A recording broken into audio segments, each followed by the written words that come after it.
सद्गुरुवे नमः। श्रद्धाएं महानुभाव, दर्शकगणों, भक्तगणों तथा धर्म अनुरागी से मेरा हार्दिक नमन। हमारी बच्ची के मुखारबिंद से एक लघु कथा श्रवण करें और जीवन में सुन व समझ करके संत महात्माओं की प्रेरणादायक शिक्षाप्रद कहानी अपने जीवन में उतारें और कुछ लाभ लें। श्रवण करें। सद्गुरुवे नमः। सद्गुरुवे नमः। जो देखे सो कहे नहीं, प्रभु को पाने वाली चेतन आत्मा है और उसे बताने वाली वाग्देवियाँ हैं। जिसने जिसको कभी देखा नहीं, उसके संबंध में वह क्या बता सकती है। ऐसी स्थिति में ईश्वर के संबंध में क्या कहा जा सकता है। इस विषय में एक बड़ी अच्छी रोचक कथा स्मरण हो आई है, सुनिए। किसी जंगल में एक साधु बाबा अपनी झोपड़ी में बैठे हुए थे। एक व्याधे ने एक हिरन पर तीर चलाया। वह सड़ वृद्ध हिरन उस तीर की पीड़ा से विकल हो बेपीर भागने लगा और पास की एक झोपड़ी में जा छिपा। साधु बाबा ने उस भाग कर छिपते हुए हिरन को देखा। इतने में ही वह व्याधा आकर उस साधु बाबा से पूछता है, बाबा क्या आपने अभी एक सड़ वृद्ध हिरन को इधर से भागते देखा है। साधु बाबा ने सोचा, यदि मैं सच कहूँ तो एक निपराध हिरन की हत्या होगी और मुझे हिंसा का पाप लगेगा। यदि मैं मिथ्या भाषण करता हूँ तो भी पाप का भागी बनता हूँ। गौ तुलसीदास जी महाराज ने कहा है, नाही असत्य संपातक पूजा गिरी सम होही की कोटि गिंजा। ऐसा सोचकर साधु बाबा बड़े धर्म संकट में पड़ गए, किंतु अविलंब ही उस प्रत्युत्तमति साधु बाबा ने कहा, भाई व्याध देखो, जिसने देखा है वह तो बोल नहीं सकता और जो बोल सकता है उसने देखा ही नहीं। मैं बतलाऊं तो क्या तात्पर्य है यह कि देखा है नेत्र ने, यह बोल नहीं सकता। बोलने वाला है मुंह, उसने देखा ही नहीं। ईश्वर के संबंध में भी ठीक इसी भांति की बात है। संत कबीर साहब ने कहा है, जो देखे सो कहे नाही, कहे सो देखे नाही, सुने को समझावे नाही, रसना दृढ़ श्रवण काहि। देखने वाला कोई और है और कहने वाला कोई और है, इसलिए जो कुछ कहा जाएगा वह सही कहा जाएगा। यह बात यथार्थ नहीं है।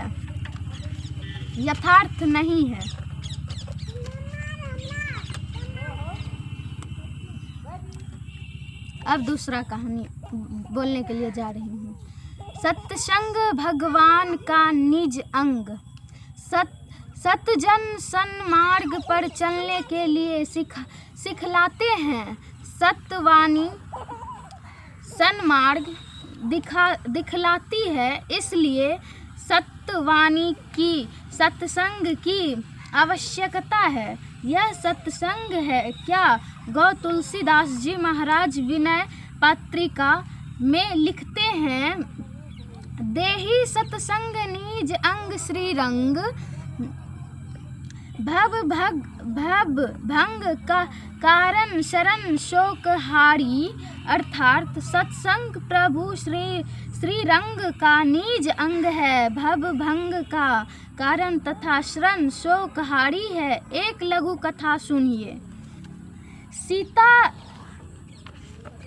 सीता हरण हो चुका था। भगवान श्री राम ससने समुद्र के किनारे पहुंच चुके थे। पुल बनवा रहे थे। नल नील मुख कारीगर थे। बंदर भालूगण वृक्ष पत्थर पहाड़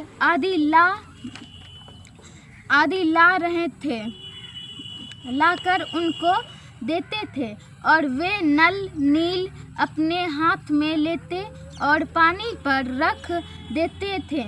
जैसे ही वे पानी पर रखते थे वह पत्थर पहाड़ का वृक्ष पानी पर ज्यों का त्यों ठहर जाता था, नीचे डूबता नहीं था। बंदर भालुओं को यह देखकर बड़ा कौतूहल हुआ।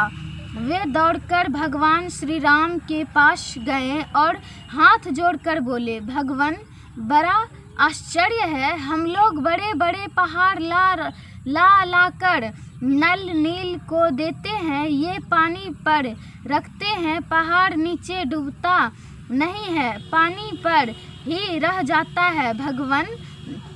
भगवान भी तो बड़े कौतूहली होते हैं। वे भक्तों के कौतूहल को अनजाने से पूछते हैं, क्या यह सच बात है? अपियों ने कहा, हाँ भगवान, बिल्कुल सच है। चलिए ना हम लोग आपको दिखलाते हैं। भक्तों की बात मान भगवान चलते हैं। वहाँ पहुंचकर देखते हैं कि बंदर भालू नल नील को पहाड़ आदि देते हैं। वे हाथ में लेकर पानी पर रख देते हैं।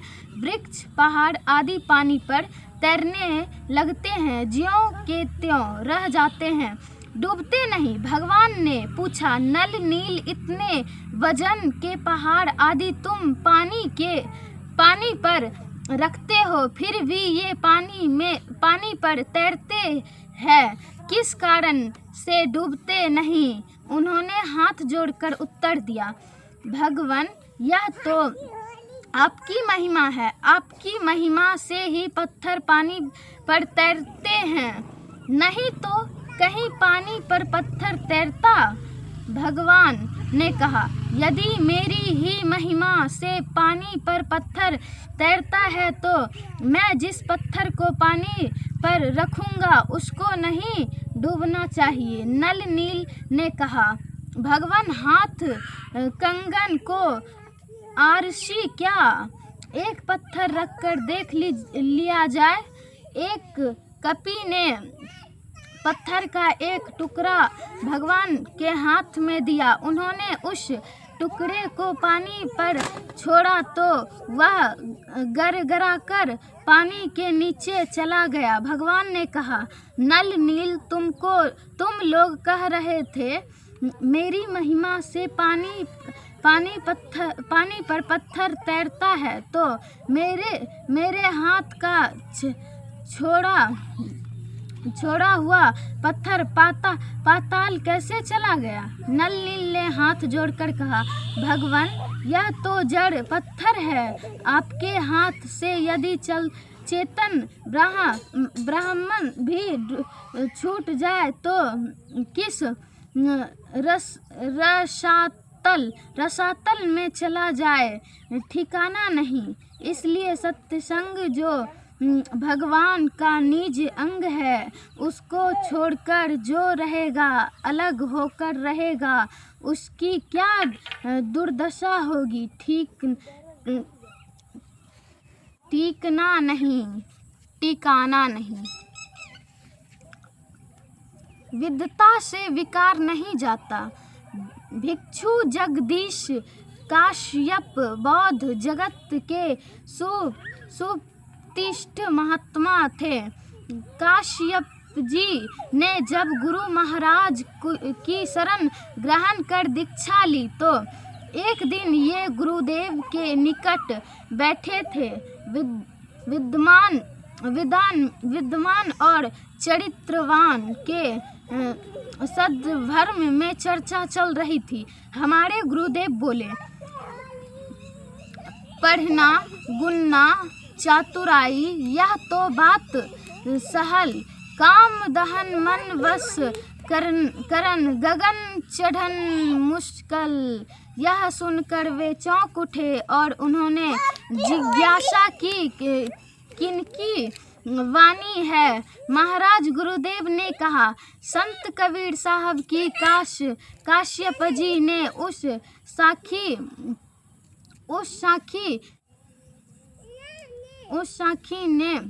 साखी को पुनः दोहराने की कृपा की और कहा, महाराज अक्षरशः सत्य है। वास्तव में काम दहन मन वशीकरण और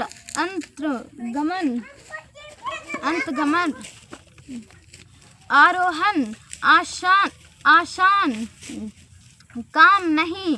एक कथा है, श्री व्यासदेव जी श्रीमद् भागवत गीता लिखते थे और उनके शिष्य जैमिनी जी उसको देखते जाते थे। वे बड़े विद्वान थे,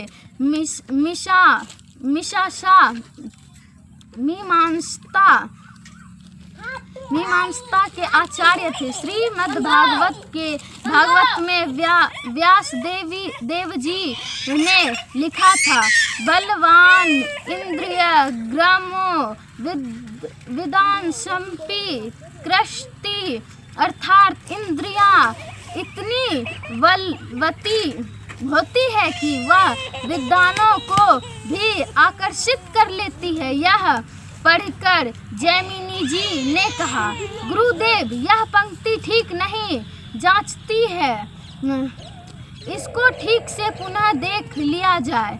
यहाँ तो ऐसा होना चाहिए, बलवान इंद्री ग्रामो विद्यांशनापि कृष्टि, अर्थात बलवान इंद्रिया ग्राम विद्वानों को आकर्षित नहीं कर सकती। व्यास देव जी ने मन में सोचा, केवल वचन द्वारा समझाने पर ये मेरी बात स्वीकार नहीं करेंगे। इसलिए उन्होंने एक लीला की। कहा, अच्छा मैं थोड़ा घूम कर आता हूँ, तुम यहाँ बैठो। इतना कहकर वेद व्यास जी चले गए और उन्होंने माना रची जोड़ों का आंधी तूफान ले आए। होता क्या है, एक पड़ोसी जो देखने में बहुत सुंदर थी, वस्त्र भूषणों से विभूषित होकर वर्षा पानी में भीगती हुई वहां आती है। जेमिनीज ने कहा, तुम यहाँ क्यों भीग रही हो, भीतर चली आओ। उसने कहा, पुरुषों पर मुझे विश्वास नहीं होता। जेमिनीज ने कहा, मेरे जैसे पुरुष पर भी नहीं। जानती हो मैं कितना बड़ा विद्वान हूँ, मीमांसा का आचार्य हूँ। श्री व्यास देव जी के लिखे महापुराणों को पढ़ कर ठीक कर रहा हूँ, चली आओ। वह भीतर चली आती है। काम ने किसको बदनाम नहीं किया। उस युवती के सौंदर्य को देखकर इंद्रियां बलवती